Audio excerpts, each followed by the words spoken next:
Today, as you know, the core topic of this podcast will be around AI and how to use AI in entrepreneurship. So let's start from the basic questions. How to leverage AI in entrepreneurship today in 2025? Well, uh, if you talk about AI, I don't think there is any question in anybody's mind that it's an alien thing. Right. It's not, Mm-hmm. right? So, if you look at the past, it's all about great disruptions that have happened, Mm-hmm. not just in Bangalore but all over, Right. not just in India but elsewhere as well. And everything is driven by technological disruptions. Mm-hmm. The technological disruptions at the software development level, at the programming language level, Mm-hmm. at the compute power, storage, Mm-hmm. cloud computing, the availability of data, the storage, and the way we analyze the data. We apply various mathematical and statistical tools for analytics, is what is building the AI ecosystem. Right. So we don't have a choice, Mm.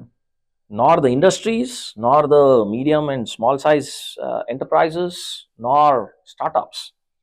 I don't think they have a choice of not using AI. Mm-hmm. In fact, AI will power the next startups, which will probably uh, be the next unicorns.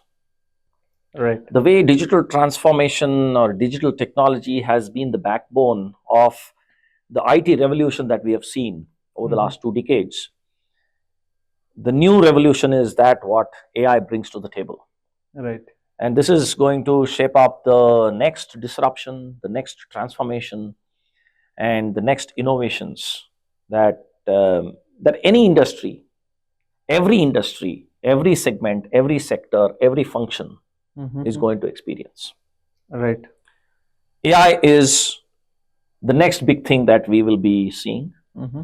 as per the reports of World Economic Forum, Mm-hmm. and the reports coming in from the big five consulting firms, be it Gartner, IDC, McKinsey, PwC, EY. Uh, this is the new prime mover, I should say. Right. This is what is going to fuel the next industrial growth. Right. This is what is going to bring in new ways of addressing the challenges of the future. Mm-hmm. Yes. And the best part is, we don't know what the challenges are going to be, Mm. but we know that we can use artificial intelligence to look into the future, to predict, and probably bring in solutions that will help the humankind and the mother nature, the society, Mhm. the economies, and the countries at large. That's where we are looking at right now. So, Absolutely. It's exciting times ahead, I should say. yes, yes, yes. And we should all be considering ourselves lucky to be part of it. Yeah, yeah.